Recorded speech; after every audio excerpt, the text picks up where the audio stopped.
India முழுக்கம் இது பிரதிபலிக்கும். இதோடைய விளைவுகள் நல்ல விளைவுகள், ஜனநாயக பாதையில் இருக்கக்கூடிய இது. ஏன்னா பார்லிமெண்ட்ரி டெமோக்ரஸிக்கும் பாராளுமன்ற ஜனநாயகத்துக்கும் கூட்டாட்சிக்கும் அரசியல் அமைப்பு சட்டத்தில் கான்ஸ்டியூஷன் இருக்கக்கூடிய டாக்டர் அம்பேத்கர் போன்றவர்கள் எழுதின அந்த கான்ஸ்டியூஷனுடைய அந்த சாராம்சத்தை இந்த உச்சநீதிமன்றம் தீர்ப்பு நன்றாக பாதுகாத்து இருக்கிறது.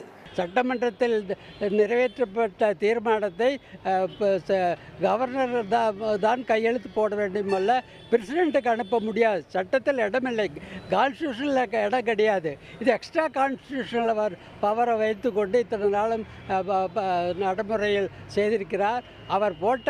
அவர் செய்த செயல்கள் எல்லாம் இன்றைக்கு சுப்ரீம் கோர்ட் மிக வன்மையாக கண்டித்திருக்கிறது.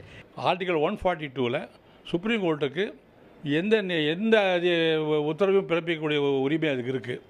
அது இல்லாமல் சட்டத்தில் இல்லாத ஏதாவது பிரச்சனை இருந்தால் அவர்களே அது ஒரு கருத்து தெரிவித்து அது சட்டமாக கருதப்படும்.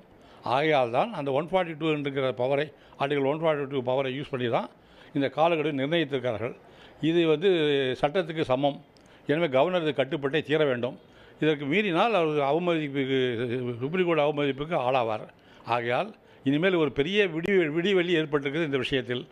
இனிமேல் ஏற்பட்டு எந்த மாநில கவர்னரும், அது ஆளுங்கட்சி மத்திய அரசுக்கு இணக்கமான அரசாங்கம் இருந்தாலும் சரி, அல்லது இணக்கம் இல்லாத அரசாங்கம் இருந்தாலும் சரி, மாநில கவர்னர்கள் இனிமேல் இந்த கவர்னர் ரவியை போல் இது மாதிரியெல்லாம் செயல்பட முடியாது. பட் இன்றைக்கி சூழ்நிலையில் கவர்னர்ஸ் ஓரளவுக்கு பொலிட்டிக்கல் ரோல் ப்ளே பண்ணுறாங்க.